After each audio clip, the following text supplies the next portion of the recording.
लड़का मेंढक से मिलता है। लड़का मेंढक से मिलता है। मैं पहली बार क्लास में बैठा था कि मैंने मेंढक को देखा। मिस वीवर कुछ महीनों से मेरी टीचर रही थीं और उसके सर के ऊपर 1 फुट ऊपर तक सिया बालों का ढेर रखने के लिए स्टेगवुड के आसपास सबसे ज्यादा जाना जाता था। तालीमी साल शुरू होने से पहले मैंने इसके बारे में अफवाहें सुनी थीं और 1 हफ्ते के अंदर मुझे एहसास हुआ कि वो सब सच है। एक चीज के लिए उसने दर हकीकत हर रोज एक ही लिबास पहना था। रंग बदल गए, लेकिन वो हमेशा धारीदार पतलून और धारीदार जैकेट रखती थी। एक और चीज के लिए वो दिमाग को बेहिसी से बोर कर रही थी। इस किस्म की बोरिंग जो आपकी इजाजत के बगैर आपकी आंखें बंद कर देती है। हालांकि सबसे बड़ा मसला कहानियों का था। वो साबिक तलबा की कहानियों से जुनून में मुब्तला थी जो किसी न किसी तरह मशहूर हो चुके थे। पहले 2 बार बुरा नहीं था, शायद दिलचस्प भी था, लेकिन स्कूल के दूसरे हफ्ते तक इसने अपने लिबास की तरह खुद को दोहराना शुरू कर दिया था। तब तक मैं तमाम कहानियों को दिल से जान चुका था। पेशावर फुटबॉल खिलाड़ी जो रियाजी में अच्छा था, वो सियासतदान जो उस्ताद का पालतू था। मैं हर लफ्ज जानता था। सुनने की पूरी कोशिश करने के बजाय मैंने क्लास का ज्यादातर हिस्सा अपनी नोटबुक में ड्राइंग में सिर्फ किया। ज्यादातर क्लासों में मैंने ख्याली जगहें खींची और फिर उन्हें भरने के लिए कुछ मखलूकात को कोड़े मारे। उनके सीन थे जहां सीन नहीं जाते, खाल जहां तराजू होना चाहिए और तमाम पर। वो अजीब थे और उनमें से हर एक की एक कहानी थी जो मैं बताना चाहता था। लेकिन इस दिन मैं कभी भी परों के पहले जोड़े तक नहीं पहुंचा। मैंने बमुश्किल शुरुआत ही की थी जब मेंढक नमूदार हुआ और उसने मेरी जिंदगी को हमेशा के लिए बदल दिया।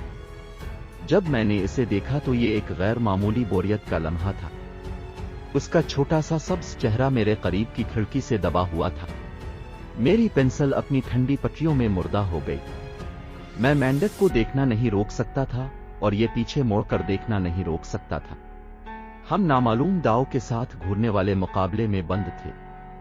शायद कुछ मेंढक पलकें झपकते हैं, लेकिन इसकी आंखें शीशे से टकराती हैं। इसने ऐसा नहीं किया। स्टेगवुड जंगल स्कूल के सहन से बिल्कुल परे था और यह मेंढकों से छलनी था, लेकिन वो हमेशा लोगों से बचते थे। मैं फौरन जान गया था कि मैं अपने कहने से बेहतर सोच सकता हूं कि ये मेंढक मुख्तलिफ है।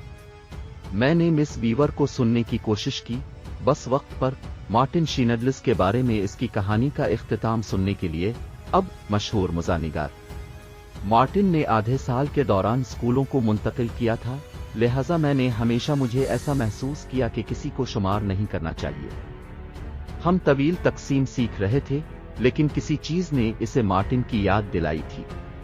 मैं बिल्कुल जानता था कि वो कहानी को किस बुरे लतीफे के साथ खत्म करेगी और तवील तकसीम के बारे में बहुत कम। जब भी वो क्लास में अदाकारी करता था तो मैं कहता था, हमारे हाथ में एक हकीकी कॉमेडियन है, क्या हम नहीं? और मैं सही था। उसने हंसते हुए कहा, मुझे यकीन था कि मिस वीवर मेंढक को देख लेगी, लेकिन मैं गलत था। किसी ने नहीं किया। जब मैंने दोबारा ये देखने के लिए देखा कि आया ये अभी भी मौजूद है, तो मैंने कुछ चमकदार देखा। उसने मुझे क्लास और मिस वीवर और मार्टिन शीनडलिस के बारे में सब कुछ भला दिया।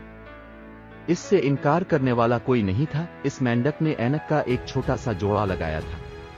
मैं इसे लेक्चर देना चाहता था, यह समझाने के लिए कि मेंढक ऐनक नहीं पहनते। उसने मुझे परेशान किया कि यह पहले से नहीं जानता था। इसके ऊपर यह कम से कम 5 मिनट तक मुझे घोर रहा था। ऐसा लग रहा था कि यह बदतमीजी की हद तक है। क्या मेंढक भी बदतमीज हो सकता है? मुझे यकीन नहीं आ रहा था, लेकिन बड़ा सवाल यह था कि उसे मुझ में इतनी दिलचस्पी क्यों थी। मैं इस किस्म का बच्चा नहीं था जिसने तवज्जो हासिल की। असातिज़ा हमेशा मेरे रिपोर्ट कार्ड्स पर मजीद हिस्सा लेने की जरूरत लिखते हैं, मेरे वालिदैन को बेहतर महसूस करने के लिए मुस्कुराते हुए चेहरे के साथ। मैं कभी मुश्किल में नहीं पड़ा और बमुश्किल कभी जानबूझकर खड़ा हुआ। कुछ साल पहले मैंने गलती से अपनी पतलून को छेल दिया क्योंकि आखिरी लम्हे में मेरी जिप बाथरूम में फंस गई थी। मैंने सबको समझाने की कोशिश की कि मैं छठी के वक्त एक खड्डे में गिर गया था। निगरान मिस्टर सालिजार ने बाहर से एक मोप लगाया और मुझे अपने साथ लाया ताकि केल की तरफ इशारा करूं। मेरा अंदाजा है कि हमने सूखी बजरी को इधर उधर देखते हुए आधा घंटा ज़ाय किया। खुशकिस्मती से मेरी मां ने कुछ नए कपड़े उतार दिए और किसी ने वाकई मेरी अलमारी की तब्दीली को नहीं देखा। ये कि हफ्तों में बारिश नहीं हुई थी।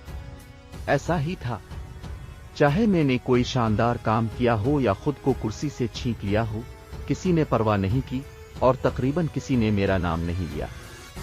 जहां तक स्कूल का ताल्लुक था, वो तमाम चीजें कुछ बच्चे के साथ हुई थी। तो शीशे वाला मेंढक किसी बच्चे को घूरने के लिए खिड़की पर क्यों छलांग लगाएगा? दूसरी तरफ असातिज़ा एक अलग कहानी थे। एक बार जब इसका सबक दोबारा शुरू हुआ, मिस वीवर को यह समझने में ज्यादा वक्त नहीं लगा कि मैं तवज्जो नहीं दे रही थी। उसने मुझे ब्लैक बोर्ड पर बुलाया ताकि मुझसे एक मिसाल बन सके। चूंकि आपको सुनने की जरूरत महसूस नहीं होती, इसके बजाय आप बोर्ड पर कोई मसला हल क्यों नहीं करते? इसने अपनी मेज पर बैठते हुए कहा। मेरा पेट फौरन पलट गया। फिर यह फ्लॉप हुआ। मसला हल होने में 1 या 2 मिनट लगेंगे और क्लास के सामने रहना मुझे हमेशा बेचैन कर देता है। जब एक तमाशाई मेंढक मुझे घूर रहा था तो मुझसे कुछ करने की तवक्को कैसे की जा सकती थी?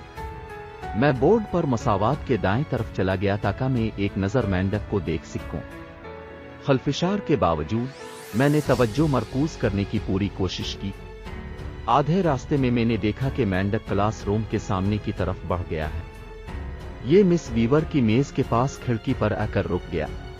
मुझे ये जानने में एक लम्हा लगा कि ये क्या कर रहा है। मैं यकीन नहीं कर सकता था कि मैं क्या देख रहा था। ये खिड़की को उठाने की कोशिश कर रहा था।